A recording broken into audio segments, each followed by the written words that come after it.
গুয়াহাটি থেকে উঠে এলো এক গুরুত্বপূর্ণ রাজনৈতিক ও সামাজিক চিত্র। শ্রমিক, কৃষক এবং কৃষি শ্রমিকদের এক বিশাল সমাবেশে আজ উত্তাল হল ব্রহ্মপুত্রের তীর। কেন্দ্র রাজ্য সরকারের বিরুদ্ধে সরাসরি জনবিরোধী নীতির অভিযোগ তুলে বিজেপি সরকার উৎখাতের ডাক দিল শ্রমিক কৃষক সংগঠনগুলি। ঠিক কি ঘটেছিল গুয়াহাটিতে, চলুন দেখে নেওয়া যাক আমাদের প্রতিবেদনে। গুয়াহাটিতে অভূতপূর্ব শ্রমিক, কৃষক, কৃষি শ্রমিক সমাবেশ। 30,000-এরও বেশি মানুষের অংশগ্রহণ, বিজেপি সরকার উৎখাতের আহ্বান। রবিবার গুয়াহাটিতে ব্রহ্মপুত্র নদের তীরে সাক্ষী থাকল এক ঐতিহাসিক জনসমাবেশ। আসামের প্রায় সবকটি জেলা থেকে আগত শ্রমিক, কৃষক এবং কৃষি শ্রমিকদের ঢলে ভরে উঠল সমাবেশস্থল। সংগঠকদের দাবি, এই সমাবেশে অংশ নেন 30,000-এরও বেশি মানুষ, যা সাম্প্রতিক সময় রাজ্যের অন্যতম বৃহৎ শ্রমিক কৃষক সমাবেশ বলে মনে করা হচ্ছে। শ্রম কোড বাতিলের দাবি, ন্যায্য ফসলের দামের আইন চাই, শ্রমিক কৃষক বিরোধী নীতির প্রতিবাদ। কেন্দ্র ও রাজ্য সরকারের শ্রমিক ও কৃষি বিরোধী নীতির প্রতিবাদে এই সমাবেশের আয়োজন। বিশেষ করে সাম্প্রতিক সময়ে শ্রম আইন সংশোধন করে 4টি শ্রম কোড কার্যকর করার সিদ্ধান্তের তীব্র বিরোধিতা করা হয়। একই সঙ্গে শ্রমিকদের ফসলের ন্যায্য মূল্যের নিশ্চয়তা দিতে আইন প্রণয়নের দাবিও উঠে আসে সমাবেশ থেকে। জুবিন গর্গের মৃত্যু রহস্য উন্মোচনের দাবি। এছাড়াও সমাবেশে উঠে আসে জনপ্রিয় শিল্পী জুবিন গর্গের মৃত্যুর রহস্য উন্মোচনের দাবি। বক্তারা অভিযোগ করেন, এই ঘটনার পূর্ণাঙ্গ ও স্বচ্ছ তদন্ত আজও হয়নি। খবরে জানা গেছে, কাছাড়, হাইলাকান্দি এবং করিমগঞ্জ জেলা থেকে 5 শতাধিক মানুষ এই সমাবেশে অংশগ্রহণ করেন। বরাক উপত্যকা থেকেও ব্যাপক উপস্থিতি লক্ষ্য করা গেছে। বক্তাদের কণ্ঠে তীব্র সরকার বিরোধিতা।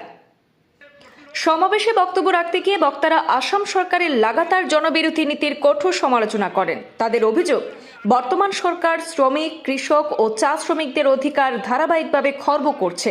পাশাপাশি রাজ্যে সাম্প্রদায়িক বিভাজন সৃষ্টির চেষ্টা চালানো হচ্ছে বলেও অভিযোগ উঠেছে। বিজেপি নেতৃত্বাধীন যে সরকার প্রায় 10 বছর হব এতিয়া, এই বিজেপি নেতৃত্বাধীন সরকারের দিনত জাতি মাটি ভেটির যে শ্লোগান দিছে, শ্রমিক কৃষকৰ আয় দুগুণ করার কথা কৈছে, 100% মাটিত কৃষি মাটিত জলসিঞ্চনের ব্যবস্থা করার কথা কৈছে, একেধৰণে শ্রমিকসকলৰ বিভিন্ন সা সুবিধা দিয়ার কথা তেওঁলোকে কৈছে। এনেকি তেওঁলোকৰ চাহ শ্রমিকৰ দৰমহা বৃদ্ধিৰ কাৰণে চুক্তি হওয়ার পাছতো আজিলৈকে তেওঁলোকে এই কাম কৰা নাই। সমাবেশের মঞ্চ থেকে আগামী নির্বাচনে এই সরকারকে উৎখাত করতে সর্বশক্তি প্রয়োগের আহ্বান জানানো হয়। বক্তারা বলেন, এই লড়াই শুধু রাজনৈতিক নয়, এটি শ্রমিক ও কৃষকের অস্তিত্ব রক্ষার লড়াই।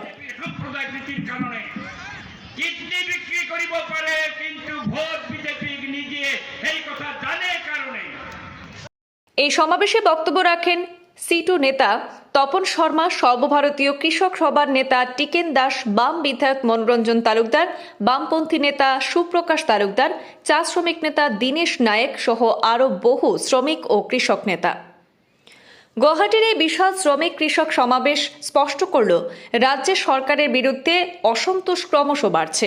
এই আন্দোলন আগামী দিনে কোন দিকে মোড় নেয় তা এখন নজর রাখবে রাজনৈতিক মহল।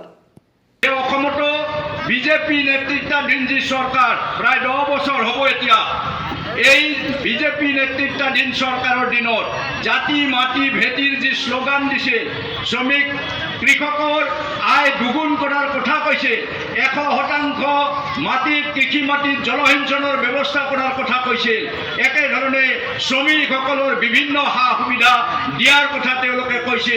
এনেকি তেওঁলোকৰ চাহ শ্রমিকৰ দৰমহা বৃদ্ধিৰ কাৰণে চুক্তি হওয়ার পাছতো আজিলৈকে তেওঁলোকে এই কাম কৰা নাই।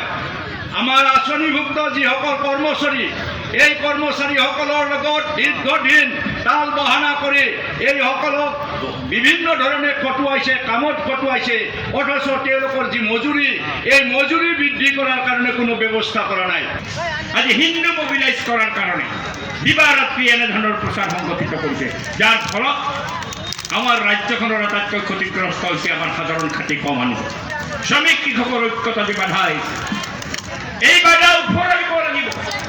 আৰু উফৰাব লাগিলে আজি এই শ্রমিক সমাবেশে এই কথাই আমাক নির্দেশ দিছে যে গাঁৱে ভূঞে কলে কারখানায় যিকোনো কৰ্মস্থলীত আজি শ্ৰমিক কৃষক ঐক্যবদ্ধভাৱে চলিব লাগিব। কৃষকৰ সমস্যাক লৈ, শ্ৰমিকৰ সমস্যাক লৈ প্ৰাপ্য আদায় কৰাৰ কাৰণে ঐক্য গঢ়ি তুলিব লাগিব।